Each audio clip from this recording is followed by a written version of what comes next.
네, 반갑습니다. 오늘은 불교 문화를 이제 두 번에 나눠서 할 건데요. 바깥에 있는 거 중심으로 할 생각입니다. 뭐 시간이 다 될지는 모르겠지만 어쨌든 할 수 있는 데까지는 할 생각입니다. 그리고 뭐 제가 문화 전문가가 아니기 때문에 예술의 미술의 기법이라든가 이런 거는 저도 몰라요. 실용적인 측면에서 우리가 실제로 어느 사찰에 가서 봤을 때, 아, 저 부처님이 무슨 부처님인가, 이 정각은 무슨 정각인가, 뭐 이런 이제 우리가 실제로 가서 봤을 때, 도움이 되는 정보 위주로, 더 구체적으로 말하면 내가 궁금한 거 위주로, 저나 여러분이나 다 이 같은 잘 모르는 사람들끼리 내가 궁금했던 것들을 주로 이제 공부하면서 정리했던 것들 중심으로 할까 합니다. 시간이 없기 때문에 빨리빨리 넘어가겠습니다. 자, 불교 문화는 문화에 대한 다양한 이야기들은 문화가 뭐고 이런 이야기는 다 생략하고 바로 본론으로 들어가겠습니다. 이게 뭐지요? 이거 이제 많이 봤죠? 밑에 글자 있네. 잘 안 보이죠, 글자가? 좀 작다. 산치대탑. 요게 이제 불교 건축의 시작이죠. 시작. 이게 이제 뭐냐 하면 부처님이 돌아가시고 나서 한 300년 뒤인가 아쇼카 대왕이라는 분이 쉽게 말해서 부처님의 무덤을 만든 거죠. 디테일한 이야기는 다 생략하고 무덤을 만들었어요. 자, 이제 우리한테 중요한 거는 무덤의 형태. 자, 이걸 자세히 보면 일단은 둥그렇게 이제 이렇게 생겼죠. 이제 흔히 이제 이런 자료 책들을 보면 바루를 엎어 놓은 모양, 밥그릇을 엎어 놓은 모양. 그렇게 이야기를 합니다. 그렇게 생겼고 위에 뭔가가 있습니다. 위에. 이게 이제 뭐냐 하면 인도가 더운 나라잖아요. 그럼 고귀한 분이 계시는 데는 예를 왕이 있다. 왕이가 땡볕에 있으면 안 되죠. 뭘 씁니까? 우산은 비 올 때 쓰는 거고 양산을 쓰지. 근데 이제 양산은 자기가 드는 거잖아요. 신하들이 들어주는 걸 뭐라고 그래요? 일산. 이것이 일산이라고 그래. 일산이라 해서 크게 쫙. 뭐냐 고돌이 칠 때 보면 나오는 거 있잖아요. 그런 비슷한 거. 그게 이제 일산인데, 여기 이제 부처님이 계시니까, 부처님 위에 이제 일산을 씌운 거죠. 요거 여러분, 요거 잘 기억해야 됩니다. 요 산치대탑이 불교 건축의 시작이라고 그랬죠. 그럼 여기에 있는 것들이 우리나라까지 다 흔적이 남아 있어요. 그러니까 요거를 잘 봐야 돼. 꼭대기에 일산이 있다. 화려한 장식, 우산 같은 게 있다는 거 일단 한번 머릿속에 입력을 해놓고, 그 다음에 이거 딱 보면 여러분들 뭐가 생각납니까? 일주문 비슷하게 생겼죠. 또 유럽으로 가면 뭐하고 비슷해요? 개선문. 그죠? 비슷하게 생겼죠. 요거도 잘 머릿속에 유념해야 됩니다. 나중에 이제 일주문을 하겠지만, 사찰에 가면 문이 많아요. 일주문, 건강문, 사천왕문, 해탈문, 불의문, 문들이 많은데, 다른 문, 이름은 문인데, 건물이에요. 통과하는 건물이지, 사는 건물이 아니고, 통과하는 건물의 형태인데, 이제 문이라고 이름을 해서 사람이 이제 문의 역할을 하는 거죠. 통과하는 거니까. 그래서 기둥이 몇 개? 4개지. 건물이니까 최소한 4개는 있어야 되죠. 근데 일주문은 기둥이 2개밖에 없어요. 왜 일주문은 기둥이 2개인가? 그거 이거 사실은 참 궁금해하는 사람들이 많아요.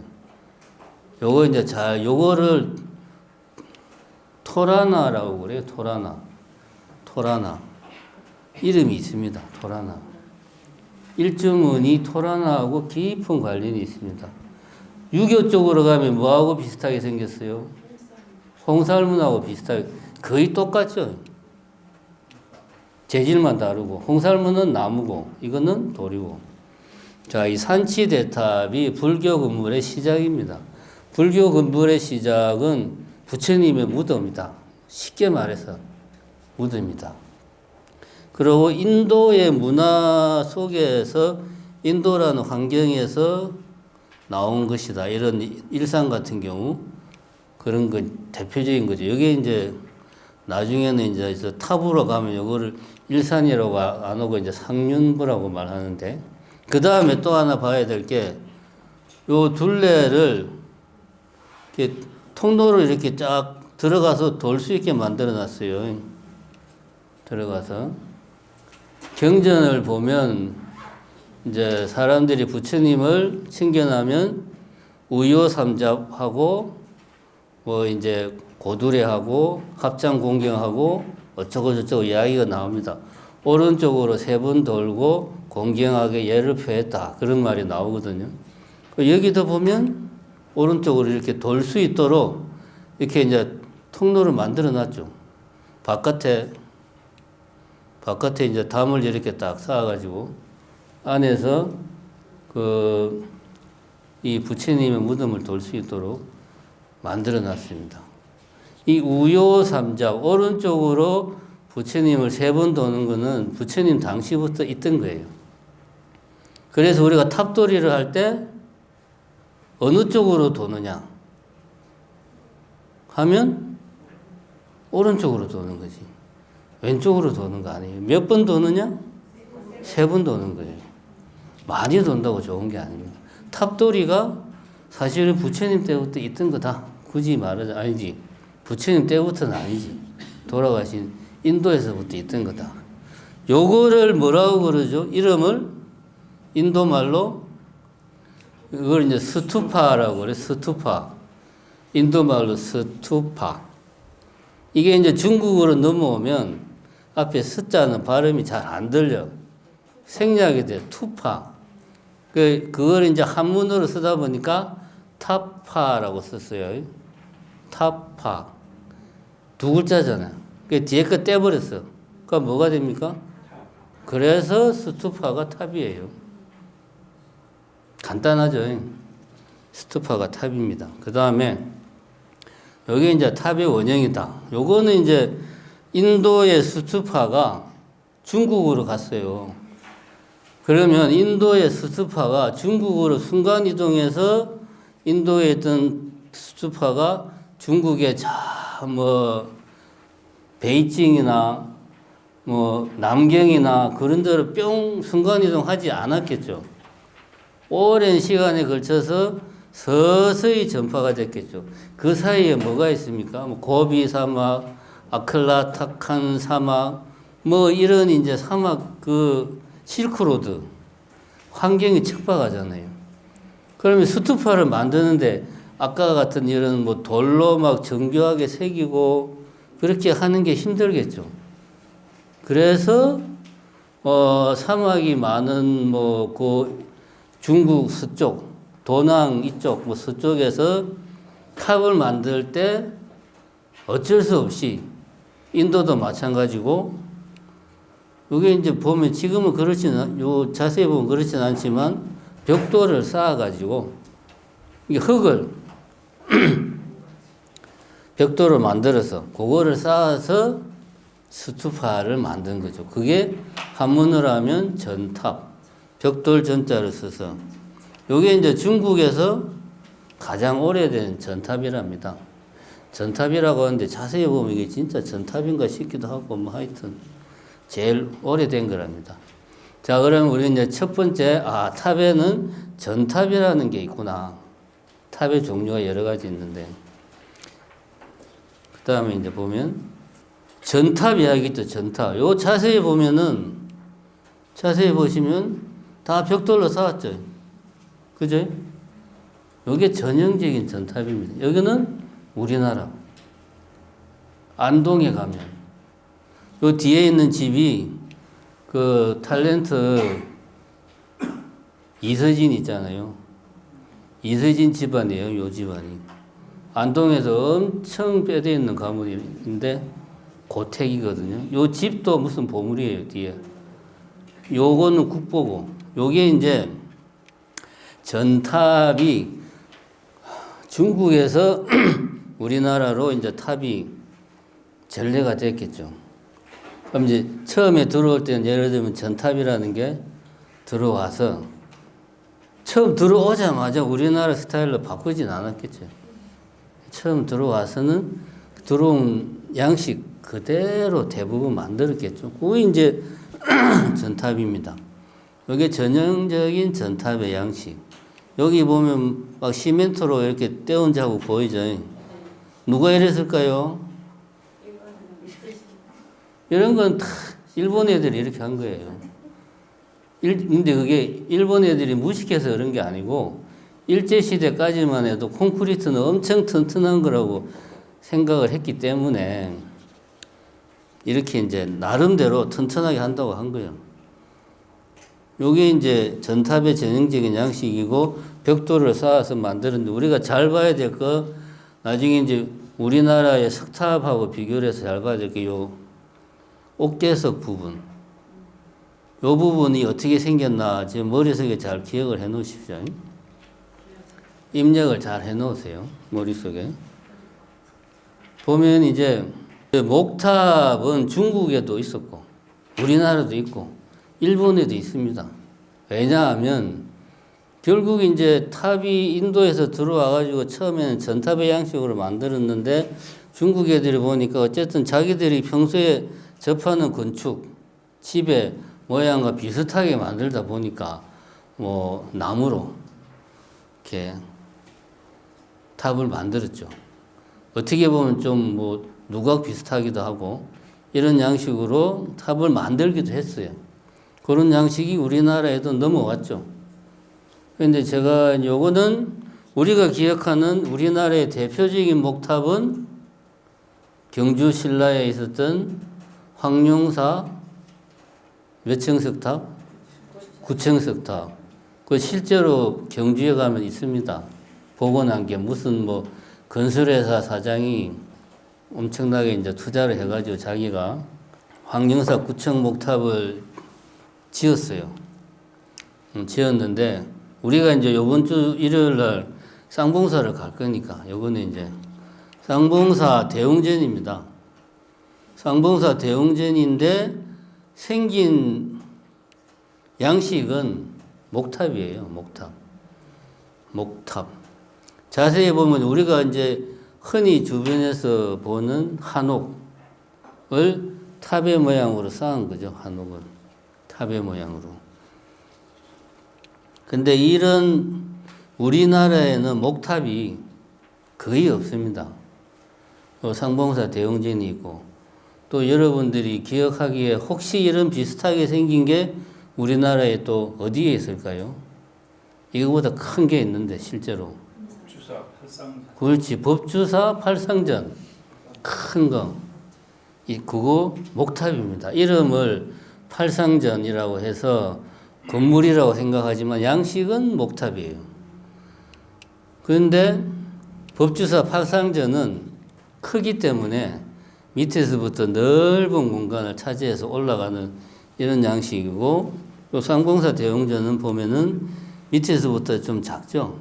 얘가 보면은 나중에 보겠지만 일본의 목탑하고 유사한 형식입니다. 그 여기에 원래는 국보였어요. 쌍봉사 대웅전이 국보였는데 70 몇 년도인가 불이 나가 타버렸어요. 그래서 새로 지은 거예요. 그래서 참 안타까운 일이라. 그래서 뭐 전해져 오는 이야기로는 밑에 마을에 처사가 밤에 잠을 자는데 꿈에 쌍봉사 부처님이 나타나가지고 야, 내 집이 지금 불타고 있으니까 빨리 와서 나를 다른 곳으로 옮겨라. 그래서 처사가 쫓아와서 보니까 진짜로 대웅변에 불이 나가지고 부처님을 옮겼다. 그런 이야기가 있습니다. 참고로 요거를 뭐라고 그럴까요? 요거 아는 사람 없나요? 없으면 패스 나중에 뒤에 합시다. 그러면 자, 지금까지 우리는 두 가지 양식의 탑을 했어요. 전탑과 목탑. 왜 탑 이야기를 하느냐? 탑이 불교 건축의 시작이다. 탑은 굳이 말하면 부처님의 무덤이다. 그래서 원래는 탑만 있었는데 자연스럽게 이제 부처님을 그 조각상으로 이제 뭐 서기한 1세기 정도부터 부처님을 조각상으로 만들기도 하니까 그래서 또 부처님을 모시는 건물을 또 짓기도 하고 또 하다 보니까 스님들이 사는 처소도 같이 또 그 같은 장소에 또 같이 모으고 이렇게 하면서 자연스럽게 탑만 있던 곳에서 종합적인 여러 건물들이 모여 있게 된 거죠. 그게 이제 뭡니까? 절이죠, 그게. 탑에서 시작해서 다양한 용도의 건물들이 있는 절이 된 거죠. 지금까지 이제 전탑, 벽돌 양식의 탑, 그 다음에 목탑 두 가지를 했습니다. 그럼 뭐가 남았죠? 우리가 제일 흔히 우리가 한국 사람들이 탑하면 생각하는 석탑. 자, 석탑입니다. 요거 이제 부여 정림사지 5층 석탑이에요. 실제로 가서 보면 정말 멋있습니다. 실제로 가서 보면 전탑, 목탑, 석탑 세 가지 양식을 이야기했죠. 나라마다 주종목이 달라요. 우리나라는 주종목이 석탑. 또 실제로 우리 삽하면은 다 석탑을 생각하잖아요. 중국은 전탑, 일본은 목탑. 주종목이 달라. 왜 다르냐? 중국은 인도에서 이렇게 스투파가 전래되어 와서 처음으로 받아들인 곳이고 전래되어 올 때 사막 같은 척박한 환경을 거쳐오면서 전탑이라는 양식으로 시작을 했고 물론 중국도 이제 저쪽 이제 황해 쪽으로 가면은 뭐 기후도 좋고 하니까 이런 목탑이라든가 누강 양식이라든가 이런 것들 석탑도 좀 일부 있고 하지만 주종목은 전탑. 우리나라는 목탑도 있긴 하지만 우리나라는 돌이 좋아. 돌이 좋기 때문에 대부분 돌로 했어요. 왜? 돌로 하면 돌은 오래 가잖아요. 목탑은 불나면 끝나버리잖아요. 그래서 우리나라는 석탑이 많아요.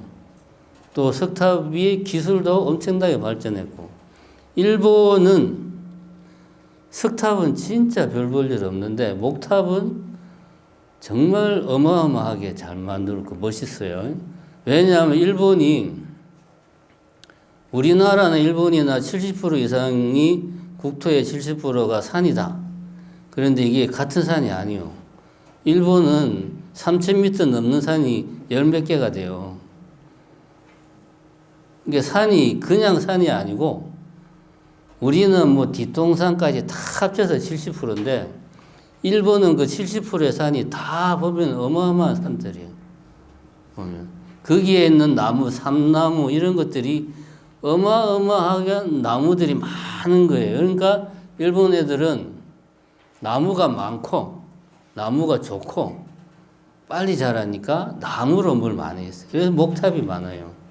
우리나라는 석탑이 많습니다. 그래서 이 탑 석탑의 이 조각 기법이 아주 탁월합니다. 그럼 여기 이제 탑을 볼 때 이게 몇 층 석탑이냐 그걸 아는 방법은 간단해요. 요 지붕이 몇 개냐? 지붕이 하나, 둘, 셋, 넷, 5개잖아요. 그러면은 5층. 여기에 이제 집으로 치면 여기서부터가 1층이 되는 거죠. 1층. 이게 2층, 3층, 4층, 5층. 그래서 5층 석탑이다. 그렇게 이야기를 합니다. 말 나온 김에 탑의 명칭에 대해서 한번 글자가 잘 안 보이죠. 그죠? 크게 보면 세 부분으로 나눠집니다. 밑에는 기단부, 토대. 중간에 요런 이제 옥계석이라고 하는 게 있는 부분을 탑신부, 윗부분을 상륜부. 요 상륜부가 아까 그 산지 대탑에서 봤던 그 위에 있는 일산을 형상한 것이 이제 중국과 우리나라로 거쳐오면서 이런 상륜부의 모양으로 자리를 잡은 거죠. 저 밑에 이제 기단부는 보통 보면은 잘 안 보일 것 같아서 이제 크게 확대한 걸로. 상륜부는 보면 그냥 상륜부는 뭐 그냥 다 비슷비슷하니까 이렇게 뭐 이런 뭐 보륜 뭐 이런 것들이 뭐 보주 이런 것들이 있다. 보통 상륜부가 남아있는 데가 별로 없어요. 상륜부는 주로 금속으로 많이 만들었거든요. 그 외에 실제로 뭐 보석 같은 것도 있었던 것 같고, 그래서 돌은 남아있는데 상륜부는 없는 게 많고, 있는 경우에는 상륜부도 돌로 이제 조각한 경우는 남아있기도 하고, 여러분들이 이제 이 일본에 가면 나라에 동대사라고 하는 큰 절이 있어요. 그 절에 가서 보면 요 상륜부만 요거만 한 4, 5m 되는 어마어마하게 큰 탑에 있던 거를 밑에 이렇게 세워놓은 게 있어요. 요거 가서 보면 요거 각각 실감나게 볼 수 있습니다. 근데 뭐 상륜부 명칭은 우리가 잘 몰라도 되고, 탑신부 가운데 부분 보면은 요게 이제 한 층이죠. 이게 한 층, 그죠? 그래서 요걸 이제 지붕같이 생긴 것을 옥계석이라고 그래요. 요 부분을 옥계석. 그리고 요 위에 부분을 옥계석, 밑에 부분을 옥계받침이라고 이름을 합니다. 요 전체를 그냥 옥계석이라고 하기도 하고, 요거는 옥계받침이라고 한다. 여기 이제 우리나라가 석탑이 기술이 발전한 게 이런 걸 보면 알 수가 있어요. 이쪽에 보면 이제 글자가 잘 안 보이지만은 비가 오면 요 이제 이 처마가 이렇게 추녀가 쫙 이렇게 돼 있는 부분을 따라서 물이 흘러내려 가지고 요 이렇게 돌을 따라서 돌에 묻어서 물이 계속 흐르면은 어떻게 됩니까? 어떻게 되죠? 돌이 막 거뭇거뭇하게 오래되면은 그런 자국이 생기잖아요. 보기가 싫죠.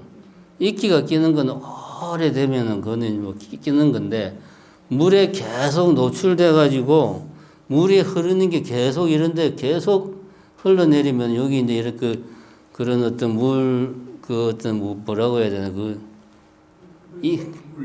물때 같은 게 이제 생기는 게, 그거를 막기 위해서 여기 이제 물을 끊는 홈을 이렇게 만든 거예요. 물이 여기서 쫙 타고 내려와서 안 가고 뚝 떨어져 버리는 거지, 그냥. 요런 게 이제 대단한 기술이다. 이런 게. 요게 이제 옥계석. 그 다음에 요 탑신 부분을, 요 이제 탑신석이라고, 여기 이제 기둥처럼 되어 있는 요런 걸 우주라고 그런답니다. 요런 것들. 그건 뭐 그냥 알면 되고, 중요한 건 이거를 옥계석이라고 그런다.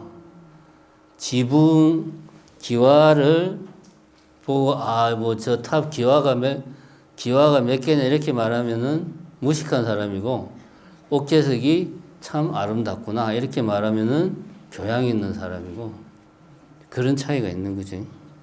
그 다음에 기단 부분을 보면 기단 부분도 보면 크게 두 부분으로 나눠져요. 여기 이제 지대석 부분, 요 부분, 지대석 부분하고 기단 부분하고 두 부분으로 나눠져요. 지대석과 기단. 지대석은 말 그대로 바닥에 까는 거예요, 말 그대로. 바닥 전체를 쫙 까는 게 지대석. 그 위에 이제 기단을 보통 하층 기단, 상층 기단 두 개의 기단을 그 위에 올리는 거예요. 여기까지가 기단부라. 여기까지가 기단부. 그래가지고 여기 보면 이제 한옥에서도 마찬가지인데 요 측면을 구성하는 돌을 면석이라 그러고 위에 이렇게 이제 가로로 놓은 거를 갑석이라고 그러고 이게 기단이 이렇게 만들어지면 측면의 돌은 면석 위에 풍퍼짐하게 놓은 거는 갑석 그렇게 이야기를 합니다. 보통 이제 기단에 보면 신중님들이나 사천왕이나 뭐 건강역사나 아까 이제 이야기하신 팔부신정 같은 외호하는 분들, 불보살님들을 지키는 보디가드, 수호신장들을 기단에 많이 이렇게 조각을 해 놓습니다. 이런 식으로. 없는 것도 많고, 저렇게 이제 탑은 세 부분으로 나누어진다. 탑은. 그렇게 하시면 되겠습니다. 자, 이제 우리나라, 중국, 뭐 주로 이제 우리나라 탑 이야기 했는데, 일본 탑. 요게 이제 일본의 교토에 가면, 교토는 계획도시거든요. 계획도시입니다. 그래서 교토라는 도시 전체에 들어가는 입구에 교토를 만들 때 동사와 서사라고 하는 절 두 개를 만들었어요. 동사에 가면 동사에 5층 탑이 이런 똑같이 생긴 탑이 있어요. 서사에도 역시 이런 탑을 만들었어요. 동사는 지금도 그대로 절이 있습니다. 서사는 절이 없어지고 거기 이제 이런 주택가가 형성이 돼가지고 이 탑만 지금 남아 있어요. 보면 이제 뭐 법관사 오중탑이라고 이야기를 합니다. 제가 요거를 똑같은 탑인데 이거를 보여준 이유는 뭐냐? 동사에 있는 둘 다 국보인데 동사에 있는 탑은 교토를 상징하는 탑이에요. 한때 교토의 모든 건물은 동사 5층 목탑보다 높아서는 안 된다. 그런 그 규칙이 있을 정도로 교토를 대표하는 탑이었어요. 이 두 개의 탑이 교토 입구에 딱 서 있었다. 요거는 지금 어디 있냐면 청수사 가는 입구에 보면 우리로 치면 약간 좀 뭡니까 인사동 비슷한 그런 동네가 쫙 있거든요. 그쪽에 있습니다. 그쪽에. 이게 이제 일본, 이 봐봐요. 이게 상륜부가 어마어마하죠. 그죠? 높이가 엄청나게 높아요. 여기 이제 일본의 목탑입니다. 일본의 목탑. 그래서 일본은 목탑 기술이 어마어마하게 발달했습니다. 제가 이제 이 불교 문화를 이야기하면 왜 자꾸 일본 불교를 이야기하냐? 이게 일본 불교가 아니고 우리나라 삼국시대 불교를 보고 싶으면 나라나 교토를 가야 돼요. 거기 다 있어요. 우리나라에는 없어요. 왜? 하도 전쟁을 많이 해가지고 없어요. 물론 전혀 없는 건 아닌데. 그래서 일본에 이제 최소한 뭐 해이한 시대까지 안 가더라도 우리로 치면 고려한 중기 이전까지의 사찰 양식은 거의 뭐 우리나라랑 유사하다. 이렇게 보면 됩니다. 그럼 일본의 석탑은 어떻게 생겼냐? 이렇게 생겼습니다. 한눈에 봐도 조악하죠. 이게 되게 큰 것 같은데 작아요. 요게 아마 일본에서 제일 큰 석탑이라고 하는데, 나라에 가면 그 절 이름이 뭐더라? 그 유명한 절이 있어요. 그 절에 가면 이런 석탑이 있는데 한 3m 정도? 2m 조금 넘어요. 석탑은 작고 조악하고, 그런데 목탑은 아까 본 것처럼 우리나라하고 비교가 안 됩니다. 나라마다 이런 특징이 있다. 자, 지금까지 탑을 했는데 불교 건축의 시작은 탑이다. 탑은 전탑, 석탑, 목탑 이렇게 나누어진다. 우리나라는 석탑이 주류다. 그런데 이제 그런 이야기를 했고, 이게 이제 탑을 중심으로 해서 자연스럽게 이런저런 건물들이 모여서 사찰이 되었다. 그럼 이제 지금부터는 이제 사찰 가람의 배치 이야기를 해야 되겠죠, 그러면. 자, 그러면 이제 가람의 배치를 삼국시대하고 그 이후하고 좀 달라요. 삼국시대는 가람 배치가 단순합니다. 먼저 여기 없는데, 이제 고구려 쪽은 1탑 3당이라고 이야기해요. 탑 하나를 두고 건물 3개가 이렇게 딱 있는 양식. 근데 우리는 가보질 안 해가지고 안 봤으니까 모르죠. 그래서 제가 볼 때는 몰라도 되는 거고, 우리가 주로 지금 백제 지역에 사니까 백제의 사찰 배치는 이겁니다.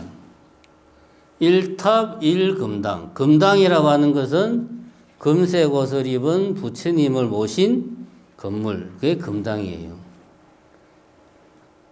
금당이라는 건물이 지금도 금당이라고 되어 있는 건물이 있는 곳이 있죠.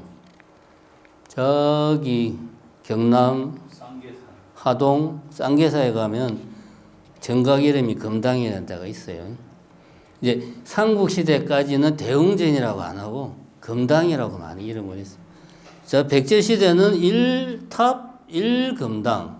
탑 하나에 금당 하나, 그 뒤에 강당, 이제 스님들 공부하는 곳. 이런 식으로 배치가 되어 있었어요. 근데 우리나라에 이런 식으로 현재 되어 있는 백제 유역에 절이 있느냐? 없습니다. 터만 있어요.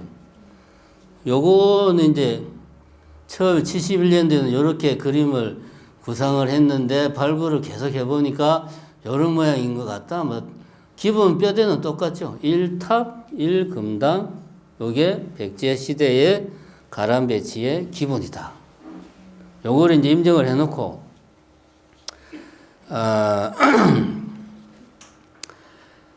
우리나라 석탑 중에서 가장 오래된 석탑은 저기 익산에 있는데, 그렇지? 미륵사지가 가장 오래된 석탑인데, 거기 미륵사지가 없네.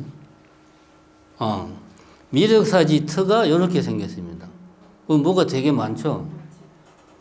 자세히 보면 1탑 1금당, 1탑 1금당, 탑 1금당 해서 3개가 모여 있죠. 그죠? 이게 이제 1탑 1금강 양식을 확장한 거죠. 왜 이렇게 했느냐?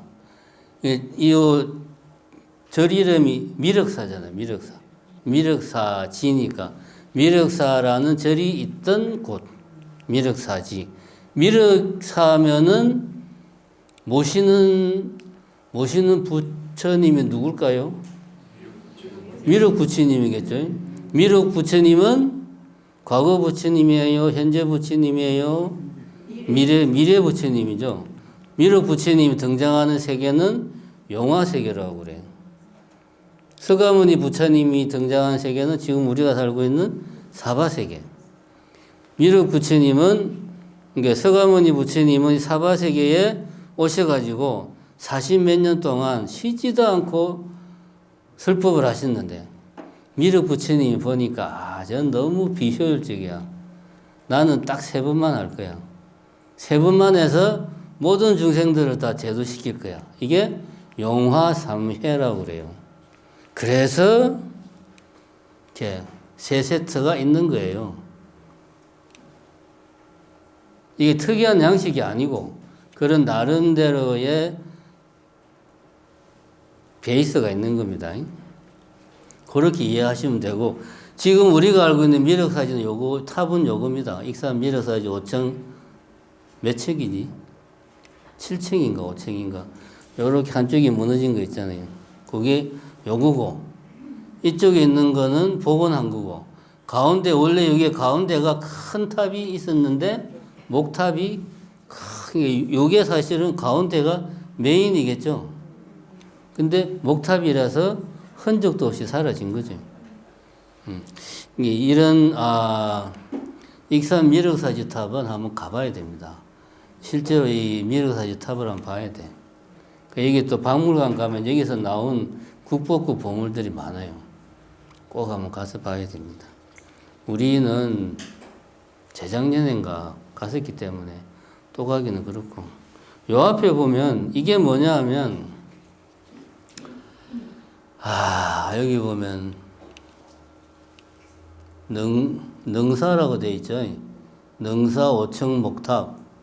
여기 1탑 1금당 이죠? 그죠? 요게 일본이 아니고 우리나라에 있어요.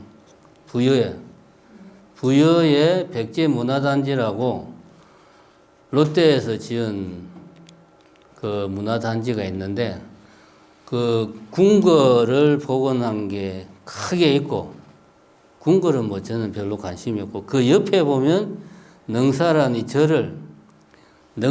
절터가 있어요. 그 절터를 1대1로 그대로 거기에 복원을 한 겁니다. 그대로 똑같이. 실제 백제시대 사찰이 아마 있다면 이런 모양일 거다. 보면은 일본의 뭐 나라에 있는 뭐 호류지, 뭐 법령사 이런 데랑 비슷합니다. 별로 다른 게 거의 없어요. 이게 일본의 그 뭐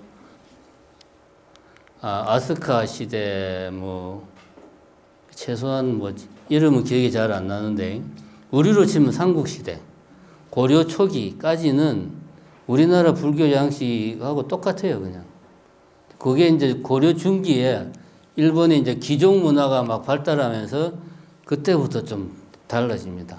그래서 사실 우리가 삼국시대 백제나 신라의 불교를 알고 싶으면 나라랑 교토에 가면 돼요. 거기 다 있어요.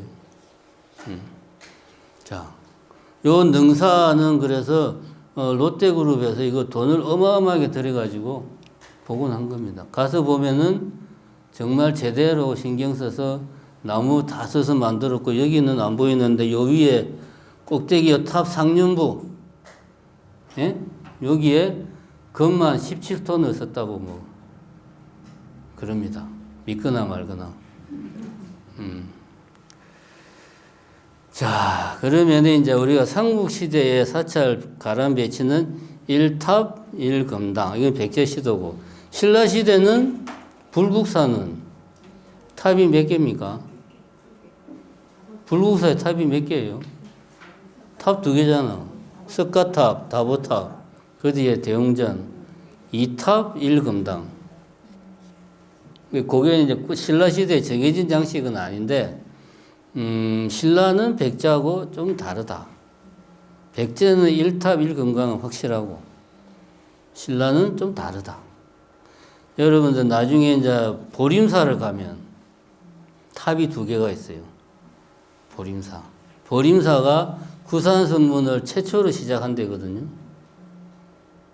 구산선문은 통일신라 시대에 왕 경주 서라벌에 있는 왕 중심의 불교 에 대해 반기를 든 지방 호족들이 반기를 들면서 선종을 캐치프레이즈로 내걸고 등장한 게 구산선문이란 말이야. 그래서 구산선문이 경주 기준으로 보면 좀 경주에서 멀리 있어요. 전라도, 저기 뭐 충청도 요 좀 멀리 있어요. 그 탑이 왜 두 개냐? 아마 신라 시대의 그런 스타일을 본딴 게 아닐까 그런 생각을 합니다. 자, 요거를 보면 어쨌든 이제 지금까지는 가람 배치를 좀 했고 이게 뭐냐 하면 지금의 사찰은 탑만 달랑 있는 게 아니거든요. 그렇다고 해서 탑하고 대웅전만 달랑 있는 게 아니고 좀 크다 싶으면은 많은 정각들이 있어요. 부석 건물, 뭐 스님들 뭐 사는 곳, 뭐 공부하는 곳, 요사제 이런 거 빼고 불보살님을 모신 정각만 해도 여러 개가 있어가지고 이런 것들이 어떤 나름대로의 질서를 가지고 배치가 되어 있느냐 하는 것을 표현하는 겁니다. 이걸 잘 보면 동그라미 3개가 있죠. 둘, 셋. 중앙 중심일수록 급이 높고 밖으로 나갈수록 급이 낮아져요. 요거 여러분들이 머릿속에 잘 기억해야 됩니다. 중심일수록 급이 높고 밖으로 나갈수록 급이 낮아진다. 그래서 여기 보면 이제 제일 안쪽에 있는 원은 주로 부처님, 불단, 부처님을 모시는 곳, 대웅전, 뭐 아미타전 이런 이제 그 다음에 두 번째 이제 바깥에는 보면은 보살단이라고 되어 있죠. 부처님보다는 한 급 아래. 물론 이제 이론적으로는 부처님이나 보살이나 깨친 거로는 똑같다고 이야기를 하지만 그렇게 이야기하지만 어쨌든 제일 마지막에는 신중단. 주로 신중들이 하는 일은 신중이 그거잖아요. 신들의 무리 중 무리. 신들의 무리. 신중들이 하는 일은 주로 불보살님들을 보호하는 거예요. 그러니까 불보살님들이 중심을 차지하고 있고 외곽을 신중님들이 쫙 둘러싸고 외호를 하는 거죠. 지키는 거죠. 수호를 하는 거죠. 요거를 머리에 딱 넣고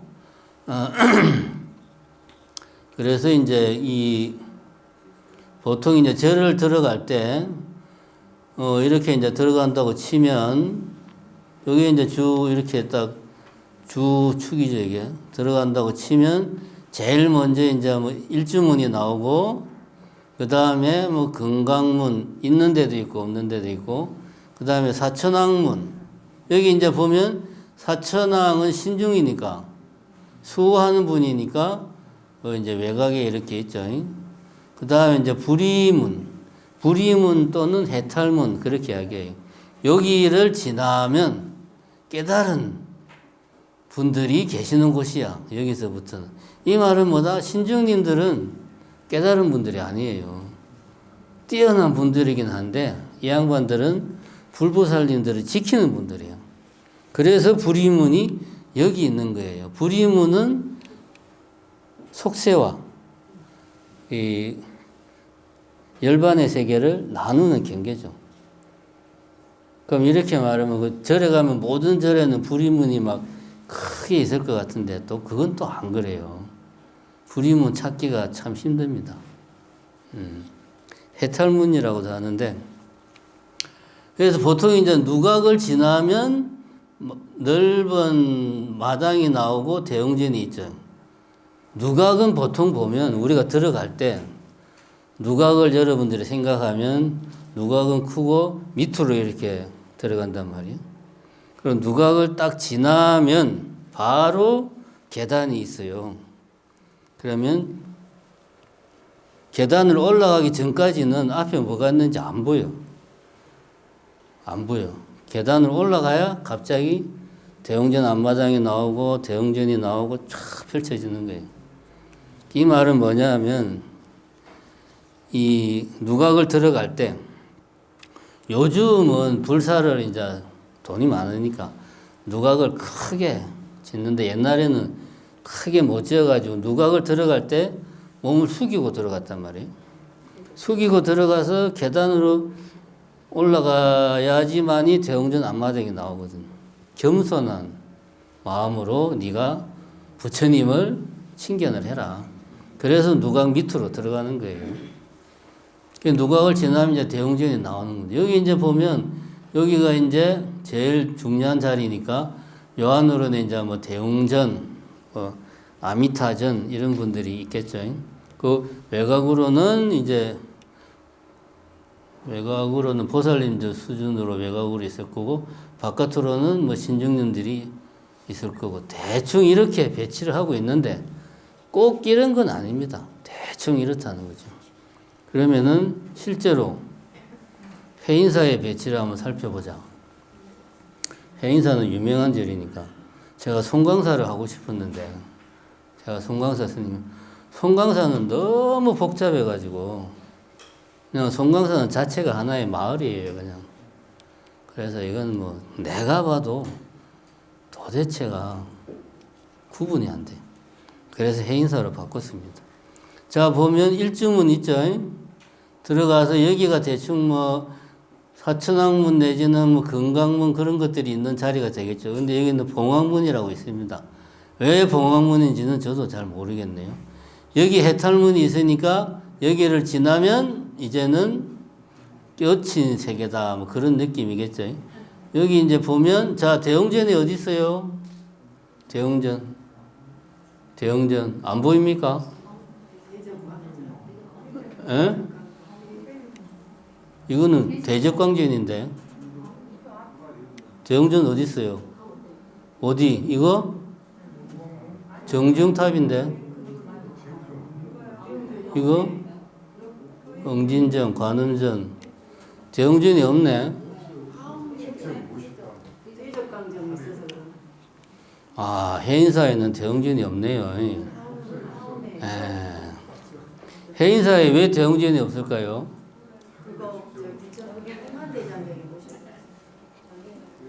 아, 그러면은 이 팔만대장경이 뒤에 있으면 안 되는데.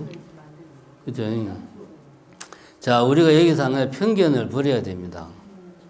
우리는 상식적으로 절에 가면 항상 제일 중심에 대웅전이 있다 라고 생각하는데 항상 그런 건 아니에요.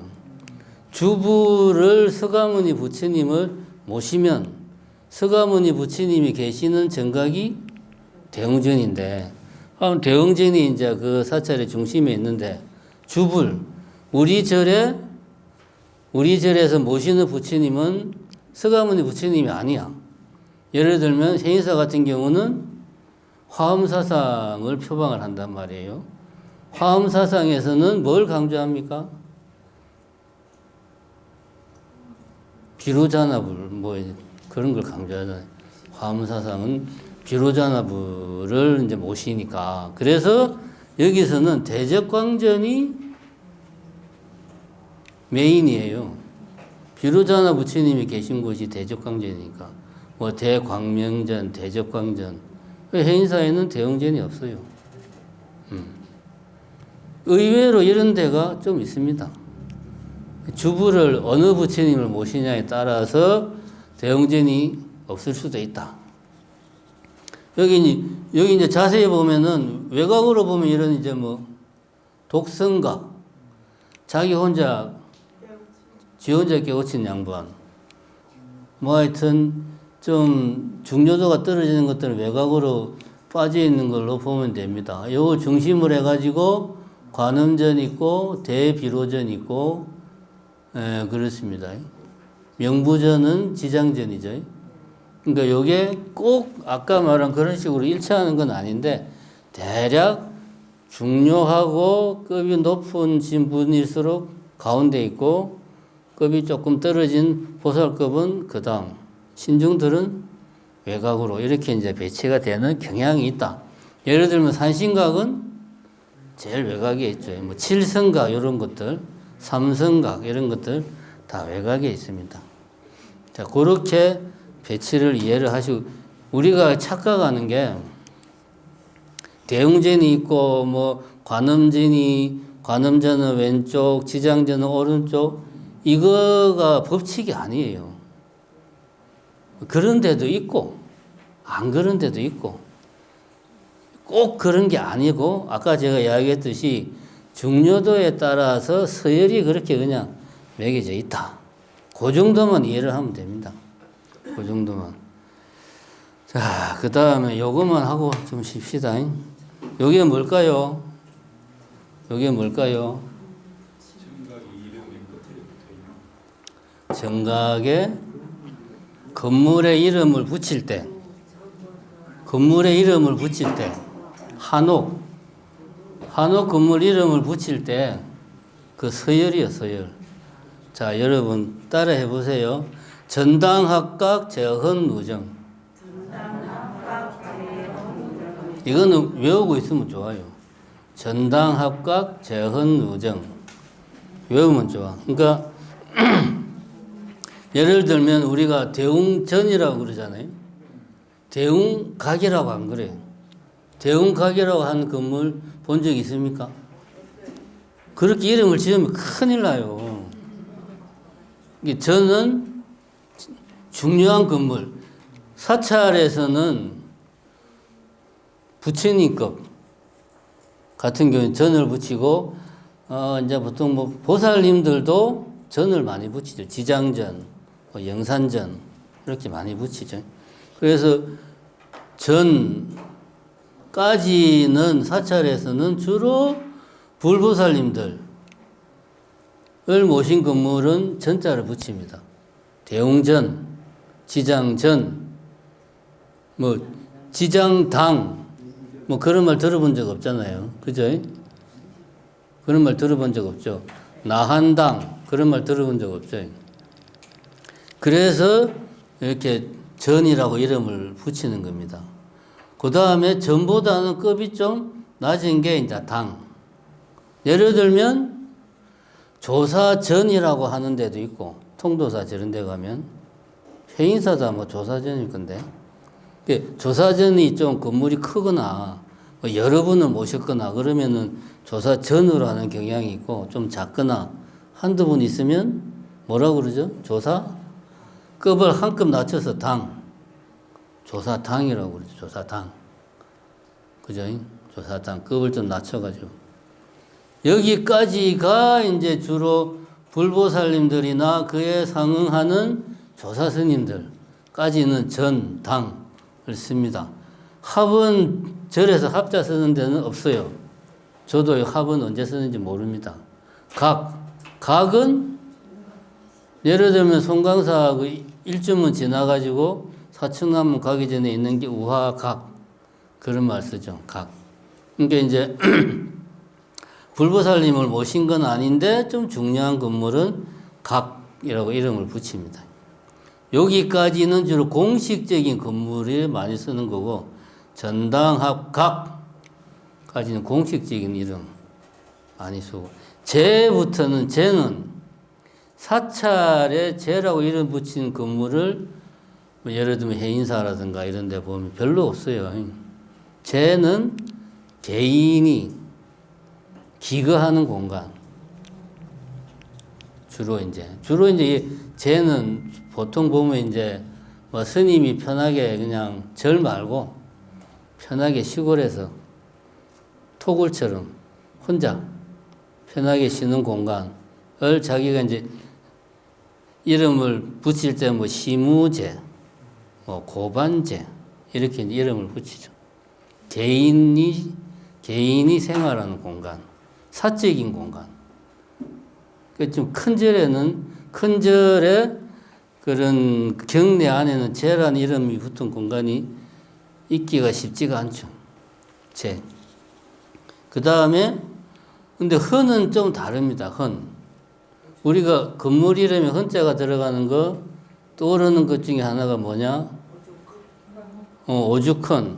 그 다음에 이제 관아에 보면은 저 사또가 있는 건물 이름이 뭐죠? 동헌. 사또가 동원해서 이제 여봐라 저놈을 매우 쳐라 할 때, 그게 이제 동헌이잖아요. 그러니까 그게 뭐냐면 거기서 내가 기거도 하는데 거기서 업무도 보는 거예요. 관리가. 좀 공식적인 성격이 강하죠. 그게 헌. 송광사 같은 경우는 모구헌이라고 있어요.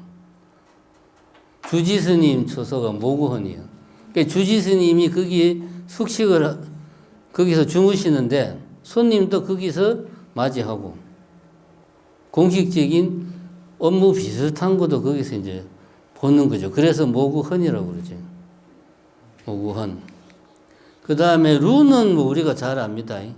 누각 같은 거, 루, 뭐 치백루, 뭐 보경루, 뭐 구광루, 뭐 그런 침계루 그런 식으로 많이 하죠. 루는 그렇고 정도 우리가 잘 알죠. 정, 그 이제 주로 이제 뭐 냇가 옆에 이렇게 쫙 지어가지고 정작. 이제 여기서 중요한 거는 전과 당의 급이 다르다. 그 다음에 각이라고 하는 것은 불보살님 모신 데에 각이라는 이름을 쓰는 건물은 있을 수가 없다. 보면 불보살님 여기서 주로 다 끝나니까. 그 다음에 제라고 이름을 붙이면 개인의 처소일 확률이 아주 높다.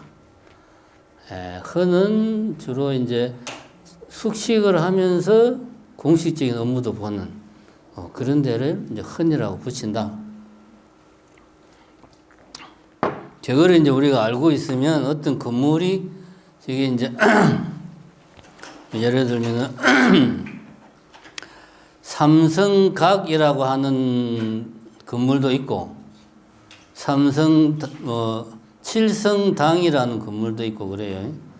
이게 이제 칠성당 뭐 삼성각 할 때 그 차이가 산신각 같은 경우에 산신당이라고 하면은 이게 좀 산신각인데 좀 나름대로 우리 절에서는 산신이 좀 중요해. 그래가지고 이제 각자를 안 붙이고 당자를 붙인 거죠. 그렇게 이해를 하면 됩니다. 절에 있는 건물들은 다 한옥이에요, 한옥.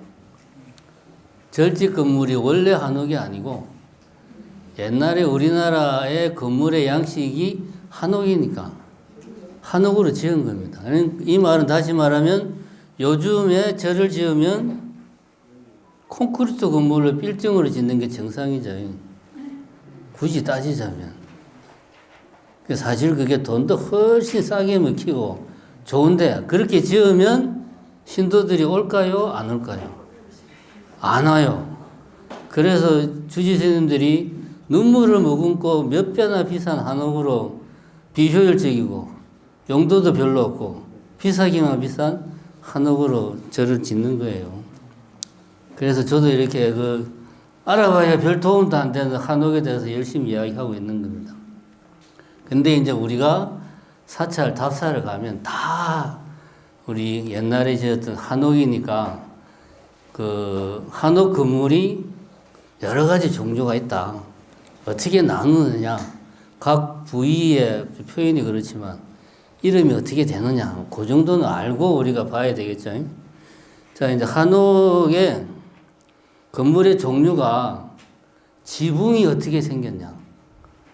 지붕이 어떻게 생겼냐에 따라서 여러 가지로 나눠집니다. 여기 이제 맞배 지붕.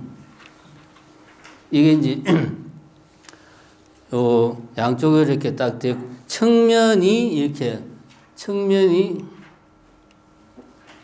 뻥 뚫려 있는 게 맞배 지붕. 그 다음에 측면이 이런 식으로 우리가 흔히 보는 형식이죠. 요게 팔짝 지붕. 흔히 보는 양식입니다. 요게 우진각 지붕. 측면이 이렇게 되어 있는 거. 요거 보면은 요런 양식. 요 이제 지붕을 이렇게 사면을 이렇게 만들었잖아요. 요 중에 한 면이죠, 요게. 요 한 면으로 측면을 이렇게 만든 거죠. 여기 우진각 지붕. 요거는 별로 없습니다. 저 송광사에 가면은 종무소 건물이 이렇게 생겼습니다. 주로 요 맞배 지붕, 팔짝 지붕, 측면을 보고 우리가 구분을 합니다. 요거는 이제 모서리가 4개다 해서 4모, 뭐 6모, 8모 이렇게 이야기를 하고 얘들은 뭐 생략하고 소설 지붕. 요거는 이제 주로 절에는 별로 없고 양반들 사는 양반집에 이제 대문 있고 한데 뭐 주로 많이 있죠. 요 팔모 지붕. 요 이야기를 잠깐만 하자면 또 일본 이야기에서 좀 멋있게 한데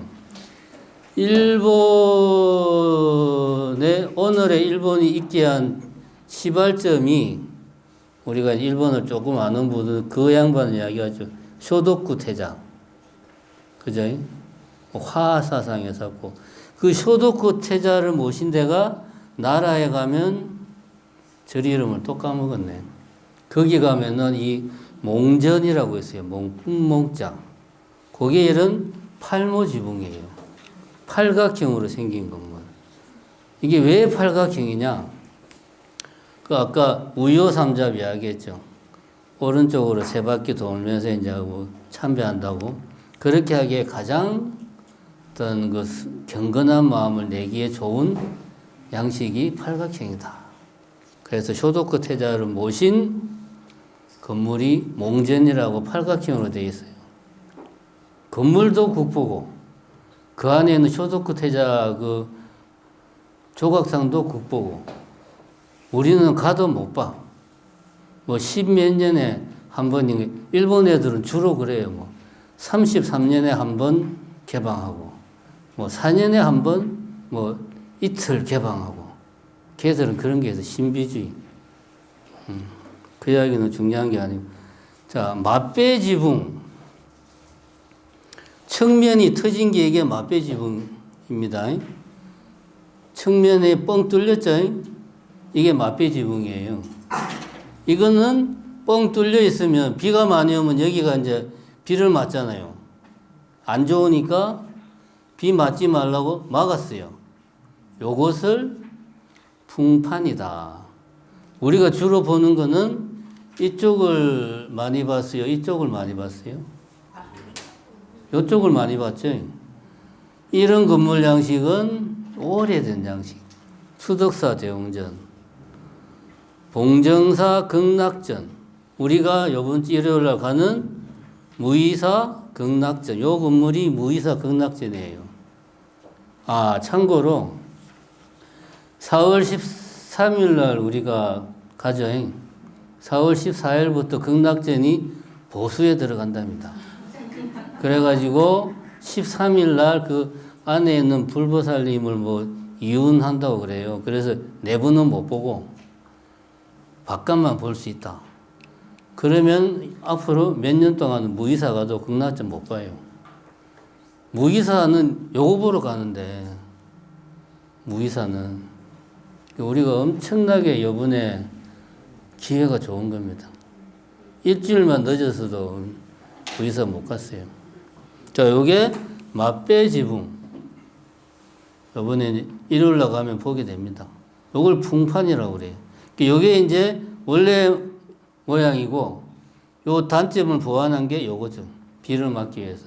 풍판. 그 다음에 이제 요거는 이제 지붕 모양에 따라서 맛배 지붕이냐, 팔짝 지붕이냐, 뭐 우진각 지붕이냐 이렇게 이제 구분을 한다고 그랬죠. 그 다음에는 이제 이 포, 요런 거를 이제 포라고 그래요. 포. 지붕과 기둥 사이에서 이 처마를 받쳐주는 것, 뭐 요거를 포라고 그래요. 이 포가 어떻게 생겼냐에 따라서 또 나눈다 이겁니다. 그래서 여기 보면 주심포 양식과 다포 양식으로 나눈다고 이야기합니다. 주심포는 뭐냐? 이 포가 이렇게 있는데 기둥 위에 있는 거를 주심포라고 그래요. 여기는 기둥이 없죠. 근데 포가 있죠. 이런 걸 사이에 있다 해서 주심포 사이에 있다. 주간포, 주간포라고 그래요. 이렇게 포가 기둥 사이사이에도 막 있는 것을 다포 양식이다. 포가 여러 개 있다. 다포 양식. 그게 아니고 포가 주심포, 기둥 위에만 포가 있다. 주심포 양식. 그럼 요거는 무슨 양식이죠? 기둥 위에만 있죠. 주심포 양식이지. 요게 무이사 뒷면입니다. 뒷면. 무이사 뒷면. 이 건물 자체가 국보예요. 건물 자체가. 뭐 할 말은 아니지만 무이사는 요 건물 하나로 먹고 삽니다. 불사할 일이 있으면 다 뭐 극락전 뭐 극락전 일대 뭐 유지 보수 사업 해가지고 뭐 매덕 그렇게 해서 다 이제 그만큼 중요한 건물이에요. 그 다음에 포가 생긴 게 요렇게 생겼어. 날개처럼 생겼죠. 날개 익자를 써가지고 익공. 요거는 익공이 하나만 있어요. 초익공. 얘는 몇 개 있어요? 3개가 있죠. 삼익공. 여기는 보면은 공포가 없이 그냥 삼익공만 있잖아요. 근데 이제 불교 사찰 건물은 보면 공포가 있고, 조선시대 양식. 왜 우리 뭐 정심사 대웅전도 그렇고, 우리가 주변에서 흔히 보는 사찰 법당 건물은 보면 주로 대웅전 같은 건물은 보면 다 포가 이렇게 쫙 있고, 삼익공이 있고, 이렇게 되어 있습니다. 여기 이제 이 익공이 하나만 있느냐, 3개가 있느냐에 따라서 뭐 초익공이냐, 삼익공이냐, 이렇게 나눕니다. 정리하자면 한옥을 나눌 때 지붕 생긴 모양에 따라서 나누기도 하고, 공포라고 그러는데 포가 몇 개가 있냐, 다포냐, 주심포냐, 익공이냐에 따라서 또 나누기도 한다. 그 정도 알고, 자, 이제부터는 잘 안 보이죠?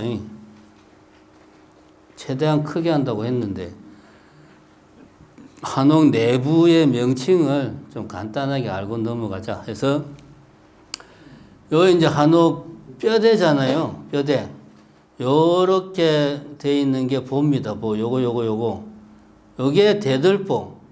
요렇게 돼 있는 게 보. 요렇게 돼 있는 게 도리. 이게 기둥. 요 3가지가 기본적인 요소죠. 기둥과 기둥 사이에 이렇게 걸쳐져 있는 게 보. 그 다음에 이렇게 이제 뭐 하여튼 방향은 좀 하여튼 그런데 요게 돌이고 요렇게 되어 있는 게 보고 기둥입니다. 요거를 일단 기억을 잘 해야 돼요. 요거 기본 뼈대를 기억을 하시고 내부를 보면 요게 이제 대들보입니다. 우리가 대들보라는 말을 많이 쓰잖아요. 이게 대들보. 대들보 위에 있는 보가 종보. 마루종자를 써가지고 높은 데 있는 보, 종보. 그 다음에 이게 석가래입니다. 이게 석가래. 석가래, 긴 석가래를 장년, 짧은 석가래를 단년. 그렇게 말을 합니다. 그 다음에 도리도 중앙에 높은 데 있는 도리는 마루종자를 써서 종도리, 높은 데 있다. 여기 기둥 바로 위에 있는 도리는 요 기둥하고 기둥 위에 있는 포를 아까 뭐라고 그랬지? 무슨 포? 주심포. 그럼 요거는 무슨 도리? 주심도리. 간단해요. 그러면 요 주심도리하고 종도리하고 사이에 있는 거는 가운데 있으니까 중도리. 맞아요. 그렇게 씁니다. 그럼 진짜로 이렇게 쓰느냐? 여기 보면은 요게 종도리. 기둥 위에 있는 게 주심, 글자가 잘 안 보이겠지만 주심도리. 여기 이제 중앙에 도리가 하나, 둘, 셋, 넷, 5개 있는데 여기 가운데 있다가 중도리. 요거는 중도리와 종도리 사이에서 있다고 해서 중상도리. 이거는 중하도리. 요거는 주심도리 바깥에 있다고 해서 뭐라고 그러는데? 외목도리. 여기 있는 거는 외목도리. 그렇게 이름을 짓습니다. 그러니까 중요한 거는 기둥, 보, 도리, 요 세 개, 그 다음에 석가래. 요거를 이름을 머릿속에 딱 기억을 하시라. 그 이야기입니다. 요거는 수덕사 대형전이에요. 강진 무이사의 극락전은 수덕사 대형전을 좀 축소한 거예요. 예술적 완성도는 수덕사 대형전이 더 뛰어납니다. 근데 수덕사 대형전을 보려면 가보신 분은 알겠지만 제일 밑에서부터 한참을 올라가야 돼요, 그냥. 정말 힘들어서 못 올라가겠는데 할 때쯤 되면 이제 수덕사 대형전이 나타나죠. 그럴 만한 가치가 있습니다, 수덕사 대형전. 그럼 그 바깥의 모양을 잘 보면 위에서부터 봅시다. 간단하게 하고 넘어갑시다. 요걸 마루라고 그래요. 용마루. 요게 이제 양 기퉁에 있는 걸 침이라고 그래, 침이. 자, 우리가 요번에 이제 월남사를 갑니다. 월남사가 아니지, 월남사지. 몇 년 전까지만 해도 월남사지 탑만 있었어요. 근데 이제 몇 년 전에 복원한다고 대웅전 건물을 지었어. 그래서 이 침이를 백제식으로 해서 복원을 했어. 근데 가서 보면 이게 너무 커. 침이가. 여러분들도 가서 보면, 저거 왜 저렇게 크냐. 그런 느낌이 듭니다. 요게 침이. 그 다음에 요게 마루라고 그랬죠. 용마루. 요게 추녀니까 요 부분은 추녀마루. 그렇게 이름을 붙이는 겁니다. 요 석가래가 바깥으로 튀어나온 거. 그죠? 요게 처마입니다. 우리가 흔히 말하는 처마. 요게 처마. 처마가 두 개가 겹쳐 있으니까 겹처마. 이렇게 이야기를 하는 겁니다. 겹처마. 여기 보면 이제 여기가 지붕부고, 여기 이제 포 있는 부분이 공포부고, 여기가 뭐 축부라고 그런다고 기단이고 이렇게 나눈다고 그러지. 우리한테 중요한 거는 요런 부분들이죠. 요게 용마루다. 요게 침이다.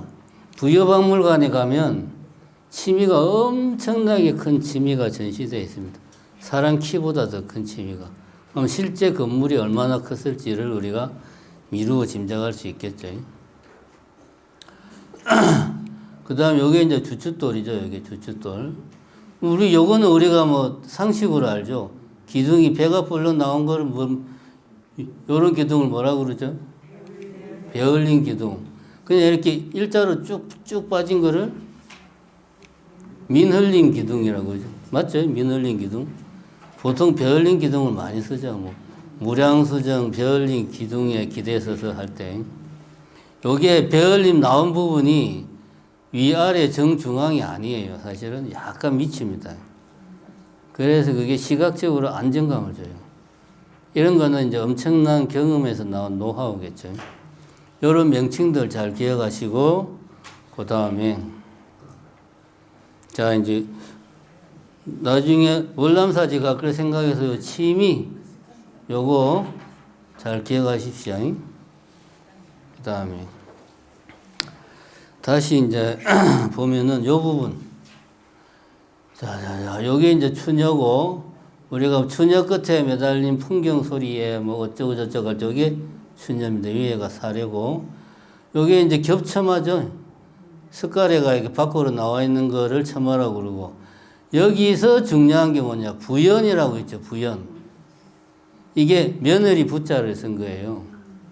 저게 이제 저 스토리가 있는데 그 이야기 하기 너무 기니까 생략하고 결론만 말하면 저 부연이 없으면 지붕 모양이 이런 모양이 나오기가 힘들어요.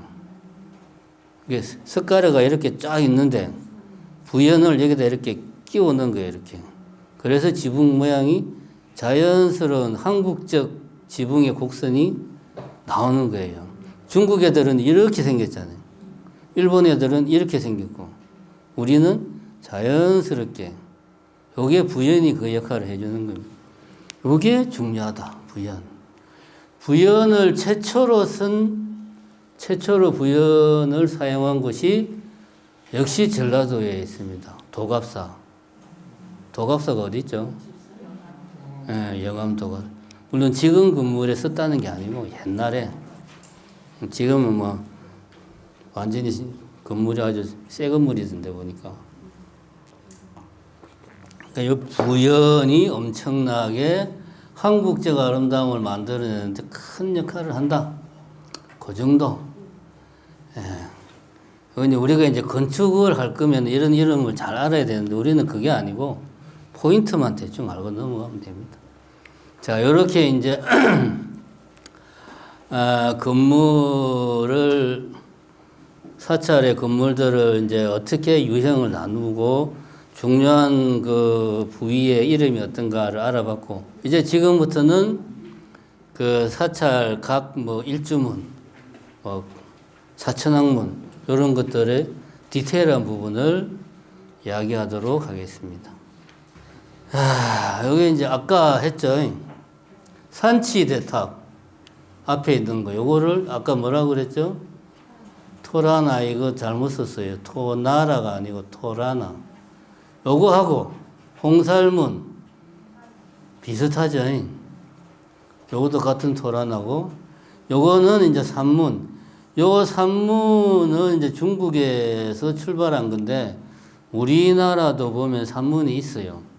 많지는 않고 큰 절에 가면 일주문이 제일 바깥에 있는데 일주문 그 앞에 예, 송광사도 있고 뭐 통도사도 보면 그 굳이 산문이라고 할 수 있죠. 그 뭐지 매표소 있는데 거기 그러니까 일주문 앞에 뚝 떨어져 가지고 여기 절이라고 여기가 절인가? 그러니까 절이 시작되기도 전에 거의 제일 앞에 그거 이제 산문이라고 그래요. 그런 이런 비슷한 스타일이죠. 비슷한 요거는 이제 베트남식 이름을 탐관이라고 그런답니다. 요거는 태국 비슷하게 생겼죠. 요거는 이제 우리가 일본 가면 많이 보는 거잖아. 토리. 신사에 가면 신사 앞에 세우는 거. 이거는 이름도 비슷해. 토리, 토라나 비슷하잖아요. 그러니까 이런 것들이 다 사실은 이 인도의 그 초기의 산치 대첩 양식에서부터 그 흔적을 그대로 가지고 있다. 그래서 일주문이 기둥이 두 개다. 왜? 요런 모양에서 시작했으니까. 요런 모양에서. 그래서 기둥이 두 개예요. 우리가 이거를 선우를 반대로 생각을 하는 경우가 많아요. 왜 일주문이 일주문이냐? 그것은 일심을 나타내는 거다. 뭐 일심이라는 불교 철학의 핵심을 표현하기 위해서 일주문이라고 했다. 요거는 일주문을 그렇게 해석을 한 거예요. 우리가 불교 교리적으로 해석을 한 거지 그 교리에 따라서 문을 저렇게 만든 게 아니고 역사적으로 이러한 흐름이 있더라. 그래서 일주문은 기둥이 두 개다. 요거는 완주 송광사 일주문이고 일주문에서 우리나라에서 유명한 거는 이제 범어사 일주문이 유명하죠. 아주 대표적인 일주문으로 일주문 기둥이 엄청나게 굵죠. 여기 이제 핵심은 일주문은 최초의 스투파까지 그 뿌리가 찾아보면은 다 있다 하는 걸 우리가 알 수 있습니다. 참 상당히 알고 보면 대단하죠. 그 다음에 이제 아까 사찰 배치에서 우리가 중심일수록 높은 분, 그 다음에 이제 부처님, 그 다음에 보살님, 마지막에 신중님들, 외워하는 분들 이렇게 배치되어 있다고 그랬어요. 그럼 일주문 다음에는 흔히 이제 사천왕문이 있어요. 이제 좀 큰 절에 가면 사천왕문 가기 전에 건강문이 있어요. 하동 쌍계사 가면 일주문 다음에 건강문 있고 사천왕문 있고 해탈문이 있고 막 그래요. 그래서 다음에는 요거는 우리나라 절이 아니고 건물이 멋있죠. 나라에 가면 호류지, 법령사의 중문입니다. 중문. 그러니까 건강문의 역할을 하는 거죠. 어떻게 할 수 있느냐? 건강문에는 누가 있을까요? 건강 역사가 있겠죠. 그래서 여기 있습니다. 여기 밀접 건강, 뭐 나라의 연가 양쪽에 이렇게 건강의 그 조각 수준이 우리나라하고 비교가 안 됩니다. 이쪽이 훨씬 더 탁월해요. 그렇다고 일본 애들이 뛰어난 게 아니고 조선 시대의 솜씨가 떨어진다고 이야기를 해야지. 삼국 시대에 비해서. 삼국 시대의 그 전통이 그대로 이제 일본 애들이 보존을 잘했으니까. 여기 이제 굳이 따지면 건강문이라고 볼 수 있죠. 여기 보면 이제 법령사의 국보, 중문이 다 나오죠. 쫙 글자가 나오는데 너무 작아서 잘 안 보입니다. 하여튼, 우리로 치면 건강문 같은 거다. 건강 역사는 그 연원이 어디에 있느냐? 헤라클레스에 있어. 헤라클레스가 중국으로 거쳐서 우리나라 와서 일본 가고 막 하면서 지금 이런 모습으로 변화한 겁니다. 보면은 이렇게 좀 이렇게 우통을 까고 있죠. 왜 우통을 까고 있느냐? 인도에서 만들었는데, 여러분들 인도에 그 막 일하는 사람들 보면은 남자들 바지가 보면 왜 우리 입는 그런 바지가 아니고 약간 좀 치마도 아니고 뭐 천 같은 걸로 이렇게 대충 바지하고 위에는 그냥 뭐 뭔가를 걸치기도 하고 아무것도 안 입기도 하고 막 그렇게 하고 막 일을 한단 말입니다. 그거예요, 이게. 그러니까 당시 인도인들의 복식이죠, 그냥 쉽게 말하면. 이제 뭐 우리가 요걸 이제 그런 말 합니다. 두 분의 건강 여사가 있는데 한 분은 입을 닫고 있고 한 분은 입을 열고 있다. 건강, 건강 뭐 그렇게 말합니다. 그래서 그는 이제 해서 이제 옴을 나타낸다. 그래서 생명의 권은 우주의 모든 에너지를 담고 있다. 뭐 이제 그런 이야기를 합니다. 그거는 이후에 우리가 이런 미술 작품에는 그 나름대로의 이 미술 작품이 지향하는 사상 체계를 담아내야 되잖아요. 이게 종교면 불교의 교리 이런 거를 담아내야 되잖아요. 그래서 이제 여기에 그런 건강, 건강 그런 내용들을 이제 담아낸 거예요. 출발은 헤라클레스에서 출발을 한 거고 간다라 미수에서 출발을 했는데 그것을 의미부여를 하기를 이제 그런 식으로 의미부여를 했다. 여러분들이 찾아보시면 그런 이야기 나옵니다. 건강문. 이게 이제 건강문이고, 그 다음에, 이제 골치 아픈 사천왕문이 드디어 나왔습니다. 이거는 좀 불교 답사 좀 다닌 분들, 불교 공부 좀 했다는 분들도 다 이야기가 달라.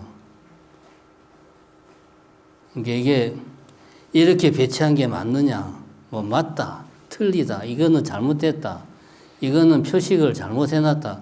이 절 주지가 뭘 몰라가지고,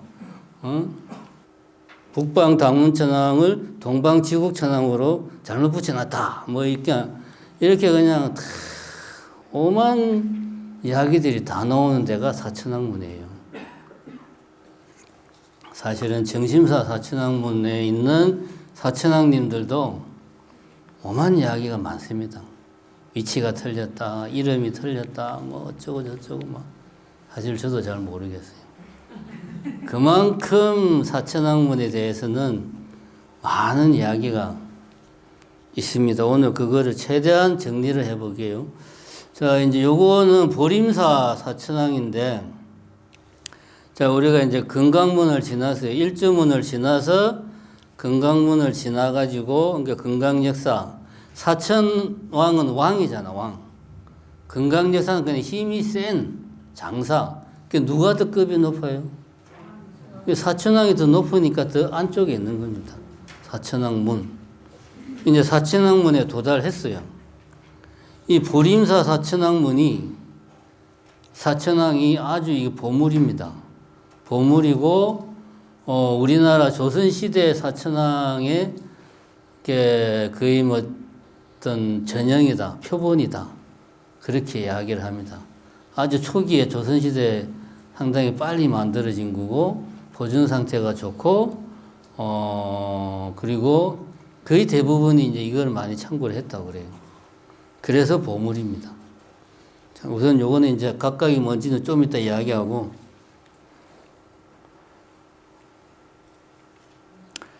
자, 제가 많은 고민을 한 결과 1번, 2번, 3번 스타일이 있는데 사천왕이 사천왕문에만 있는 게 아니고 아까 탑 이야기할 때 탑에도 이런 부조할 때 뭐 신중님이나 사천왕님이나 이런 분들을 새긴다 그랬죠.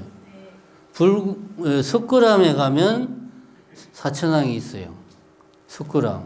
그 신라시대에 만든 거잖아요. 그죠? 거기에 보면 요게 이제 석굴암의 부처님은 동쪽을 바라보고 있습니다. 동향. 그죠? 동해 바다를 바라보고 있어요. 그래서 동해 새가 뜨면 햇빛이 이렇게 쫙 백호에 닿으면 이제 여기서 이제 백호에서 빛을 쫙 이제 이렇게 쏘는 식으로 동향을 하고 있어요. 동향. 요 전체 그림에서 여기가 북, 남, 동, 서 지금 이렇게 방위가 되어 있습니다. 정신 똑바로 차리고 봐야 돼요. 헷갈리니까. 실제 여기가 위에가 북쪽이라는 게 아니고 여기에서 이렇게 상정을 했다는 거예요. 우리가 보통 방위를 말할 때 동서남북 이렇게 말하잖아요. 근데 이제 뭐 좀 불교 하신 분들은 천수경 할 때 신묘장구 대단하니 끝나고 난 다음에 동서남북이 나오죠. 순서가 어떻게 나옵니까? 동쪽, 남쪽, 서쪽, 북쪽. 자, 동쪽이 먼저 나오고 남방에 서방에 물뿌리니 북방에 동남서북 이 순서로 나옵니다. 여기 잘 보면은 동, 남, 서, 북 요 순서는 변할 수가 없어요. 뭐 북, 동, 남, 서로 하든 동, 남, 서, 북으로 하든 이 순서는 변할 수가 없죠. 동서남북이 바뀔 수가 없으니까. 그래서 여기 보면은 여기에 이제 석굴암의 사천왕 배치입니다. 본전불이 동향을 향해 있으니까 여기 계신단 말이에요. 그래서 북, 동, 남, 서 이런 배치로 있어요. 그리고 여기 이제 보탑만 있고 나머지는 칼인데 이제 미루어 짐작하기에 조선시대에는 이런 양식으로 갔으니까 이렇게 대치해서 넣었어요. 요거를 이제 잘 보시고, 대부분이 우리나라 정각이 대웅전의 본전불이 남쪽을 보고 있단 말이에요. 남쪽. 여기서 하나 중요한 게 우리가 사천왕에 이제 어떤 분이 계시다. 그럼 요 분이 뭐 북방 담원천왕이냐, 뭐 동방 지옥천왕이냐를 어떻게 알 수 있느냐 하면은 보통 뭐를 들고 있느냐로 안다고 말을 하거든요. 근데 여기 잘 보세요. 여기는 북방이 보탑을 들고 있죠. 여기는 비파를 들고 있죠. 둘 다 맞아요. 그러니까 지물만 가지고 판단해서는 안 됩니다. 본전불이 어디를 보고 계시느냐, 그것도 봐야 돼요. 두 가지를 다 봐야 됩니다. 지물만 가지고 판단하면 사람들이 이런 케이스가 사실은 많아요. 그래서 이런 케이스는 틀렸다라고 이야기를 한단 말이에요. 그러면 안 된다 이거지. 이게 이제 어쨌든 우리나라는 남향이 많아. 그래서 석굴암 부처님을 90도 회전해서 남향으로 만들었어요. 이렇게 쫙 남향으로 만들었어요. 이 상태에서 여기는 내소사의 사천왕 배치입니다. 내소사는 본전부를 90도 회전해서 남향으로 만들었어. 그러면은 나머지 사천왕님들도 같이 돌린 거야. 통째로 쫙 90도로. 이해가 됩니까? 그러면은 이런 모양이 됩니다. 맞죠? 본전불 왼쪽에 북동 있잖아. 본전불 왼쪽에 북동. 이런 식으로. 그러니까 천왕과 지물을 모두 90도로 회전을 하면 내소사 사천왕 배치가 됩니다. 이렇게. 그래서 북방은 보탑, 동방 지국천왕 비팍, 남방 정장천왕은 칼, 서방 뭐지? 광목천왕. 광목천왕은 뭐 용, 이런 식으로 배치가 됩니다. 이런 경우도 있고, 요 경우는 또 좀 달라. 여기에서 보면은 지물은 그대로 두고, 비파, 칼, 용, 보탑은 그대로 두고, 천왕만 90도 회전한 거야. 그죠? 비파, 칼, 용, 보탑은 1번하고 똑같죠? 천왕만 90도 회전한 거예요. 여기서 이렇게 옆으로. 그럼 이런 배치가 나옵니다. 이게 보림사의 사천왕 배치다. 또 하나 보림사의 특이한 거는 금강역사가 이 앞에 이렇게 배치되어 있다. 사천왕문 안에 금강역사를 이렇게 배치를 하고 있습니다. 자, 요거를 일단 염두에 두고 밖으로 해가지고 여기 이제 내소사 보면은 여기 이제 본전불이 계시다고 치고 동방 비파, 남방 칼, 서방 광목천왕 보탑. 여기 뭐냐? 북방 담원천왕이 보탑. 이거는 용. 여기 용. 이렇게 들고 있습니다. 헷갈리죠? 동방 하여튼 이렇게 되어 있습니다. 저도 왔다 갔다 하려는 게 헷갈리네. 보림사 같은 경우는 아까 이제 3번의 케이스가 보림사의 케이스. 요게 이제 금강역사입니다. 이게 금강역사. 여기 보면 여기 보탑을 들고 있었던 걸로 추정이 돼요. 손 모양을 봐서. 그리고 여기 이제 창을 들고 있고. 그래서 이게 이제 서방 광목천왕이다라고 이제 우리가 이야기하는 거고, 요 남방 정장천왕은 요게 원래는 뭐 새끼줄, 석거라 하면은 새끼줄로 되어 있다고 그래요. 새끼줄에서 출발했는데 그것이 용으로 바뀌고, 보림사에서는 이게 이제 약간 좀 창 같은 이런 모양으로 바뀌었다고 그럽니다. 그 다음에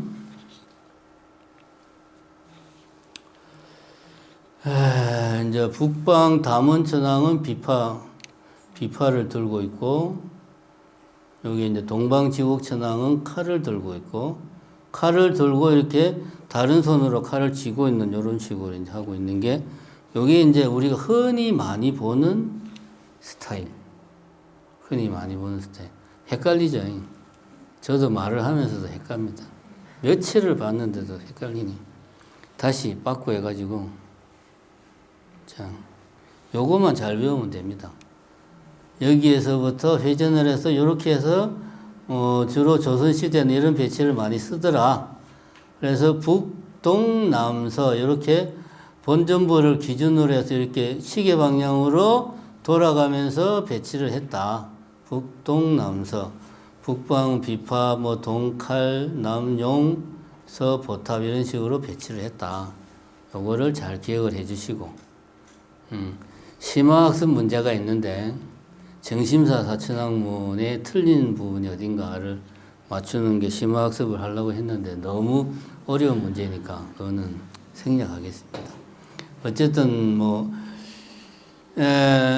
일요일 날 또 보림사 가니까 그때 또 가가지고 보고 잘 공부를 해봅시다. 한 가지 좀 의문스러운 게 사천왕문이 남향을 하고 있느냐 하면 그게 아니에요. 보림사가. 사천왕문이 동향인가 그래요. 동향을 하고 있어요. 보면. 그래서 근데 이제 배치는 본전불이 남향을 했다는 뭐 그런 걸 전제로 배치를 했는데 실제로 그 보림사 사찰 배치를 보면 사천왕문은 동향을 하고 있어요. 뭐 하여튼 뭔가 이유가 있겠죠. 가서 보면 사천왕문은 철불이 이제 국보고 철불 앞에 탑이 두 개가 있고 그 앞에 사천왕문이 일렬로 이렇게 쫙 있어요. 그것만 놓고 보면 다 동향으로 돼 있는데 또 대웅전은 이쪽에 또 남향으로 돼 있어요. 하여튼 좀 그럼 저 무각산 가면 일본 스타일입니다. 모르겠어요. 무각사는 하도 오래돼가지고 이제 요거는 일단 요 정도로 여러분들이 기억을 하시고 보림사 또 가서 다시 한번 더 볼 거니까 그때 더 자세하게 하시고 그 다음에 석등 보림사에 가면 탑하고 탑 사이에 석등이 있어요. 두 개의 탑과 가운데 있는 석등까지 합쳐서 국보입니다. 보림사에 국보도 많고 보물도 엄청나게 많아요. 어마어마한 절입니다. 보림사가. 석등은 이렇게 대충 나누어집니다. 제가 보면 여기 이제 지대석이고 지대석은 아까 탑이랑 똑같은 거죠. 바닥을 깔아놓은 거고 복년, 연꽃을 복, 전복에 딸 때 복, 엎어놓은 모양이고 요거는 악년, 연꽃을 우러러 본다. 악년 그런 이름입니다. 여기에 이제 기둥이 되겠죠. 간주석. 자, 기둥이고 여기 보면 이게 석등이니까 여기가 메인이죠. 그래서 여기까지가 말하자면 기단부라고 볼 수가 있는 거죠. 여기까지. 그래서 여기 이제 하대석, 상대석 이렇게 나누어지는 거죠. 여기가 석등이니까. 그래서 이게 상대석이고 이게 하대석, 여기 간주 이야기하는 겁니다.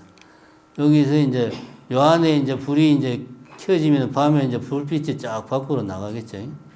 자, 여기는 이제 석탑에 옥계석처럼 생겼은 게 이것도 옥계석. 요 위에는 석탑하고 비슷하죠. 단지 여기에 이제 위에 요게 석탑의 옥계석은 이렇게 우리 기와 지붕처럼 이렇게 되어 있는데 이거는 이제 석등은 이렇게 되어 있으니까 우등이라고 이름을 한다. 옆에 있는 이 석탑은 어디 있는 거냐? 부석사 무량수전 앞에 있는 석등이에요. 국보입니다, 이것도. 보면 그냥 흔하게 생긴 석등 같은데 국보예요. 부석사도 그렇고 보림사도 그렇고 보물이 그냥 지천으로 널린 절입니다. 국보에 보물에 그냥 저런 별 볼 일 없는 석등도 국보고 막 그래요. 어마어마한 절입니다. 이게 석등. 요거는 이제 옛날에는 이걸 우리가 부도탑이라고 그랬어요.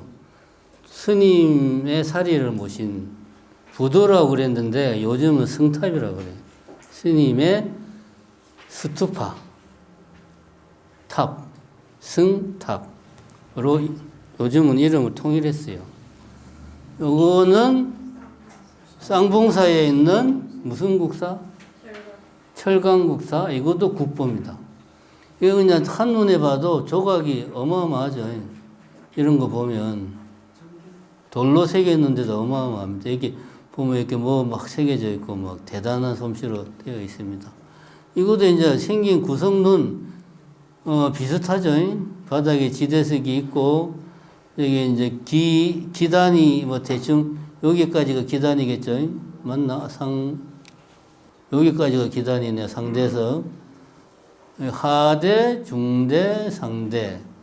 이렇게 이제 기단이 나눠지. 왜냐하면 여기에 사리를 모시니까.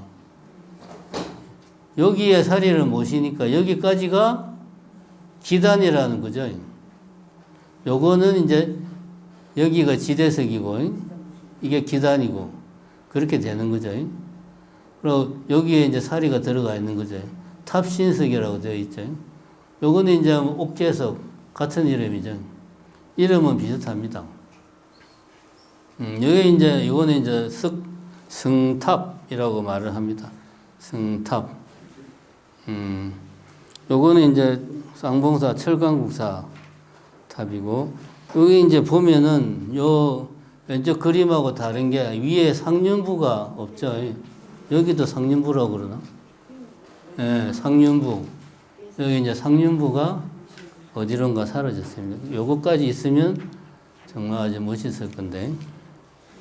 그 다음에 요거는 이제 승탑비 비석. 비석은 보면 주로 이제 이렇게 밑에 거북이가 있고 이게 거북이처럼 생겼죠. 그럼 거북일까요? 거북이가 아니면 뭔데요, 그러면? 예? 여의주를 걸고 있는 이게 생긴 거는 거북인데 용입니다, 용. 우리가 상식적으로 생각해도 이게 그 큰 스님 돌아가신 비석을 이제 바치는 건데 이걸 이제 뭐 거북이로 하기는 좀 그렇죠. 거북이처럼 생긴 용입니다. 여기를 이제 거북 기자 써서 기부, 여기 이제 비석의 몸통, 여기는 요 위에 있는 거 요거도 용이에요. 여러 마리의 용이 막 이렇게 그냥 뒤엉켜 있습니다. 요 뭐 이게 왜 이름이 이렇게 되어 있는 거만 이야기해도 뭐 한참 썰을 풀더라고 보니까. 근데 이제 우리는 그것까지는 알 필요 없고, 아, 이것도 용이다. 왜 용이냐? 여의주를 물고 있네. 용이구나. 이게 여기가 비신. 이수라고 그런다. 요것도 용의 여러 종류 중에 하나다. 생긴 거는 용같이 안 생겼는데 용이다. 그렇게 이야기를 합니다. 여기에 이제 스님의 그 뭐 공식적인 뭐 시호 막 그런 거 있잖아요. 그런 거 이제 여기다 쓰는 거죠. 여기다가. 자, 여기 이제 승탑. 네. 끝났네. 이렇게 막 대충 주마간산식으로 우리가 밖에서 볼 수 있는 거에 대해서 좀 대충 훑어봤습니다. 다음에는 일요일날 쌍봉사, 보림사, 무의사 돌아오는 길에 월남사지 잠깐 들러서 보고 이제 올 거고요. 갔다 와서 그 다음에는 이제 안에 들어가서 보는 거. 예를 들면 그런 거죠. 대웅전에도 서가모니 부처님이 계시고, 영산전에도 서가모니 부처님이 계시고, 나한전에도 서가모니 부처님이 계신데, 양쪽에 호위하는 분들이 달라. 보면, 왜 다르고 어떻게 다른가. 대개가 보면은 정각 안에 들어가면 그 정각의 주인이 되는 불보살님이 혼자만 계신 게 아니고, 거느리는 분들이 항상 있어요. 그래서 이제 왜 어떤 경우에는 어떤 분들을 거느리고 이제 그런 것들, 그 다음에 이제 뭐 탱화, 뭐 이제 그런 이야기 실내에서 보는 거를 다음에는 할 겁니다.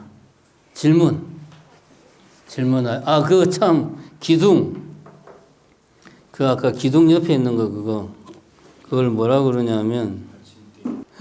그 쌍봉사 대웅전 요거를 뭐라고 그러느냐 그 이야기를 아까 해준다고 해놓고 안 했죠. 요거를 활주라고 그럽니다. 활주. 활주. 왜 이걸 했느냐 뭐 보면 대충 이유를 알 수 있겠죠.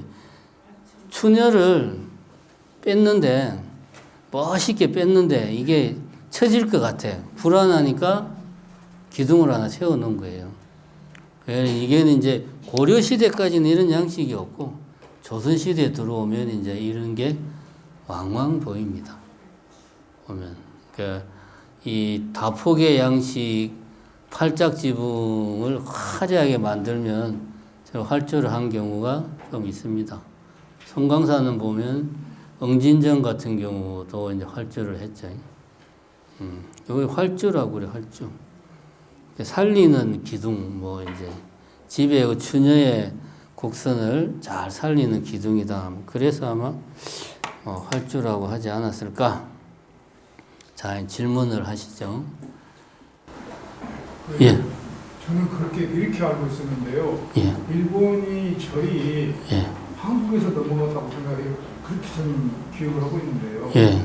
그래서 거의 한국 문화 쪽으로 넘어갔을 거다. 그렇죠. 스님은 반대로 일본이 굉장히 발달돼가지고 오히려 한국에서 받아들이는 건 아닌 것처럼 말씀하시는데. 아닌데. 아닌가요? 아닌데. 그러니까 이게 일본 문화가 보면 일본이 이렇게 생겼잖아요. 그래서 이제 서쪽에서 그 규슈 쪽에서부터 그 선진 문화가 들어와요.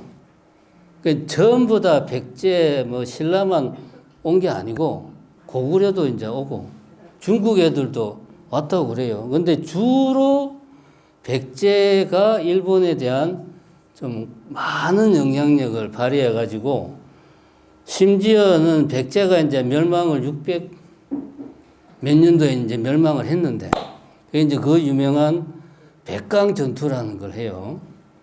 그게 이제 공식적으로는 600 몇 년도에 멸망을 했는데 그때는 의자왕만 죽었어. 근데 의자왕이 이제 죽고 나니까 이제 백제가 멸망했네. 그러니까 백제에 있는 다른 지방 귀족들이 아직 안 끝났어, 우리. 그래서 3년 뒤에 다시 백제에 이제 그 백제 주민들이죠. 귀족들을 중심으로 해가지고 모여가지고 다시 3년 뒤에 나당연합군하고 싸운 거예요. 그때 일본에서 어마어마한 부대를 파견을 해요. 백제한테. 그래서 백제 일본 한편하고 신라 당 한편 해가지고 백강에서 그 이제 국군을 건 전투가 벌어져. 이때 백제가 져요. 유감스럽게도. 그래서 그때 백제의 대부분의 귀족들이 다 일본으로 건너가 도망간 거지. 백성들은 굳이 갈 필요 없죠. 우리는 뭐 왕이 누가 되든지 간에 갈 수도 없고 귀족들은 그게 아니죠. 여당, 야당 막 우리는 이제 지면은 아웃이니까 다 이제 일본으로 건너가 가지고 그때 얼마나 일본 사람들이 위기의식을 느꼈냐면 규슈 쪽에 그 성을 쌓았어요. 백강 전투에서 패한 뒤 나당연합군이 쳐들어올까봐. 다행히 걔들이 안 왔죠. 그래서 일본 문화는 규슈에서부터 해가지고 저기 이제 뭐 오사카 그쪽으로 해서 도쿄 쪽으로 해서 이렇게 쭉 동쪽으로 가요. 그래서 홋카이도 쪽이 제일 마지막에 이제 개발이 됩니다. 우리가 이제 일본을 통치한 게 이제 천황은 형식상의 왕이고 실질적인 일본을 통치한 거는 이제 막부라고 그러잖아요. 쇼군. 쇼군이 원래 어떤 직책이냐 하면 동쪽에 동경 동쪽에 도쿄 동쪽에 좀 하열한 백성들을 정벌하는 역할을 하는 장수의 최고 책임자를 쇼군이라고 그랬어요. 상당히 힘이 막강했겠죠. 그러니까 쇼군이 이제 무신들 중에서는 계급이 제일 높은 거예요. 그러다 보니까 자연스럽게 쇼군의 힘이 집중되고 나중에는 쇼군이 이제 통치하는 걸로 됐어요. 어쨌든 일본은 규슈에서부터 문화가 옆으로 쫙 전달돼 가지고 나라에 가면 그냥 그 법령사 그런 데 가면 우리나라 백제에서 못 본 걸 거기 가면 다 있어요. 왜? 우리나라에서는 백제가 지고 나서 신라가 뭐 이런 중요한 유적지를 이제 다 뭐 파괴를 했겠죠. 근데 일본은 백제의 귀족들이 다 넘어가 가지고 자기식대로 그걸 다 만든 거야. 또 일본 애들이 유지를 엄청 잘하잖아요. 보존. 그거를 그대로 지켜온 거예요. 그러니까 나라 쪽에 가면은 백제에서 우리나라의 충청도 전라도에서 못 본 그 우리 삼국시대 백제의 불교를 거기 가면 다 볼 수 있어요. 우리 대신에 그 친구들이 다 보존을 하고 있었던 거죠. 그래서 우리가 일본 불교로 답사하러 가는 거는 엄밀하게 말하면 삼국시대 불교로 답사하러 가는 거예요. 근데 이제 그게 이제 좀 저기 이제 교토 가서 중기 이후에 뭐 헤이안 시대, 가마쿠라 시대 넘어가면 절이 절 같지가 않아요. 그 무슨 귀족들 정원 같은 그때 되면 이제 일본 애들이 자기들 식으로 이제 좀 간 거고 그 전에 우리를 치면 고려한 초기까지는 우리 문화예요, 그냥 거의 대부분. 그래서 사실은 일본 불교가 우리한테도 사상이나 뭐 그런 거는 뭐 좀 다른 차원의 문제인데 그 일본 불교의 그 뭐 미술이나 건축이나 조각 이런 것들을 우리가 가서 볼 필요가 있어요.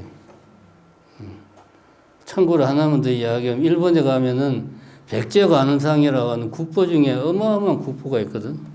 이름이 백제관음이에요. 그게 정식 이름이 아닌데 일본 애들이 보기에 만든 기법이 이거는 백제의 사람이 직접 만든 거다. 이게 백제 사람들이 와서 기술을 전수한 거는 당연한 거고 이거는 백제 사람들이 아마 직접 만들었을 거야. 그래서 이름이 백제관음이라고 하는 어마어마하게 유명한 국보가 있습니다.